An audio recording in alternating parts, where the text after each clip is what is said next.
This is America's Morning Headquarters. I'm meteorologist Stephanie Abrams alongside meteorologist Jordan Steele and Kelly Cass. We want to get right to Jordan because the heat has been dangerous. It's already buckling streets. It's been sending people to the hospital. Yeah. It has been. And isn't it crazy? The dash cam video of the car hitting that road that buckled. I haven't seen that yet. But the road buckles right before it hits it. You can see it snap. It is crazy.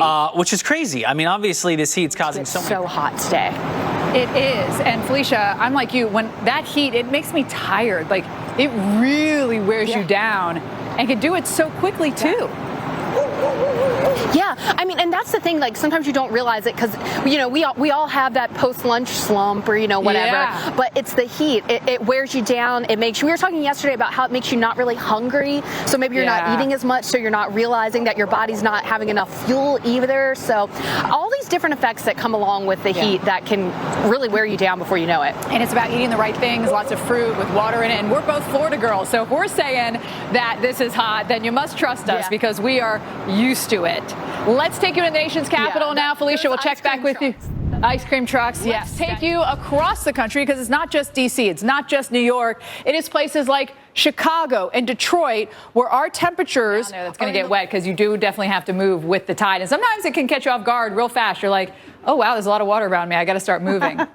Well, we're also going to have rip current issues here with that ridge, high pressure winds pushing to the East Coast here. So we do have moderate to high rip current risks on the East Coast of Florida, not to mention here into the Panhandle as well. The good news is on the West Coast of Florida, that offshore breeze is going to give us, much calmer conditions. Water temperatures basically mid to upper 80s here, getting warm. Of course, right by the Space Coast, a little bit cooler there, but you've got that.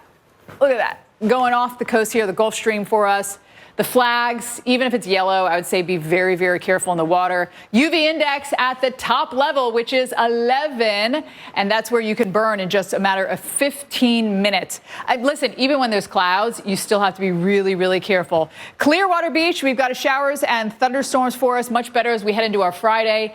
A Clearwater nightly sunset celebration on Pier 60, something you can do. They have street performers 2 hours before and after sunset. Into the Northeast we go, where Long Island has moderate rip current, but our heat index is going to be 107, 105, 108. But when you get into those 60-degree water temperatures, that is a shock, too, as it is so dangerous. So you want cold water, because if you ingest the cold water, it'll cool your body temperature down. It's kind of Sometimes it gives you brain freeze, that shock to the system.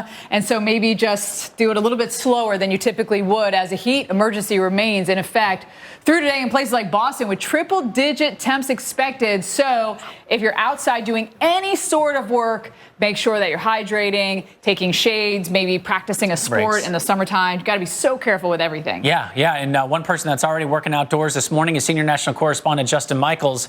All right, Justin, so that sun's been up. Looks like you got a little bit of a breeze. Yeah, a little breeze. Does it actually help at all, though? Is it just a hot breeze? Not too much. It was kind of funny. I heard somebody describe it the other day when we were in Chicago as it's like you're in a hairdryer. That's kind of what it's like. It's a warm wind. You know what I've always described it as Justin, when you open the oven, and that warmth blows out at you. That's how it feels, to me. Totally. Right. And here we are at not even 8. It's 8:30. Severe storms unleashing destructive winds, large hail and tornadoes can literally tear the roof off a home. The damage it leaves behind can be costly and cause all sorts of problems in your home. Yeah, of course.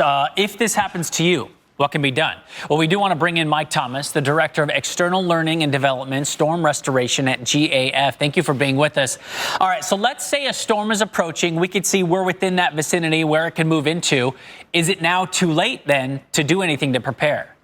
It's to follow the guidance that you see. Be careful when you sit on the seats, the ones that have been in the sun, burning the back of your legs, and that goes for Fenway or even just a bench.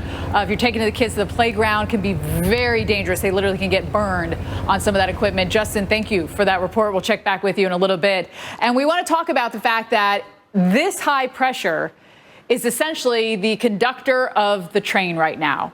And high pressure to the east, clockwise flow around that, and we do have a trough in the west that is digging in, but it can't erode away at this high just yet. It's doing work on it, and it will continue to do so, but until it does, we're going to get rain in a lot of these same areas because we have that trough coming in, and there's also energy eroding away on the north side of this high coming in from Canada as well. So there's your high. Now you can visualize it a lot better besides me doing this sort of like pinwheel motion with my arms. Clockwise flow around that high, bringing storms here along the Gulf Coast, even flash flood warning in Texas, and then the west side of the high going up and around it as well, because this big trough is giving us that lift. We've got the moisture in the atmosphere, and that means more flooding rain is possible. And you're probably wondering, okay, I get we see it on the west side of the high and then on the north side of the high, especially with that energy dropping from Canada. But why is there a higher chance of severe weather there as we look towards Wyoming and also into Colorado? Well, if you look at the models, there's this big trough, big upper level low that's swinging in. That's cold pocket aloft. That's going to give us more instability and also a chance for some of that hail to develop as you look into Colorado and Wyoming. Otherwise, plenty of moisture here in a lot of the same areas, so we could see flooding. Notice some of these could be strong winds and hailers, but we really get them there into Colorado, Nebraska, and it all moves into Chicago. Wednesday, a much better day in Chicago with the clouds and the rain that's coming in for us here. And we will see the north side of this high. By Thursday, things start to kind of shrink when it comes to the super excessive heat. It's still going to be hot, but not as excessive. There's that flash flood potential with our system from the west and from the north as well. 3 to 5 inches of rain for us. Kelly, will even get some here into the northeast, again, on that north side of the ridge, and that energy coming down from Canada combining. Steph, there are still people without power in Oneida County, New York. Well, if you can believe it, school is still in session. New York City public schools don't get out until Thursday. And some of these areas in the tri-state obviously are roasting. So if there's any sort of recess, I wonder if they'll switch that up in the schools or outdoor activities, bring them inside. Meteorologist Felicia Combs live in New York this morning. And Felicia, from what I understand, you've made your way from Manhattan over into Brooklyn.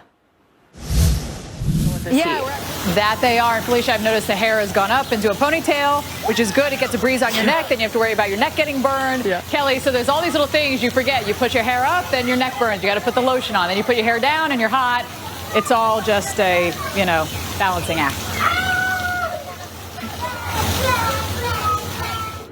Kelly? All right.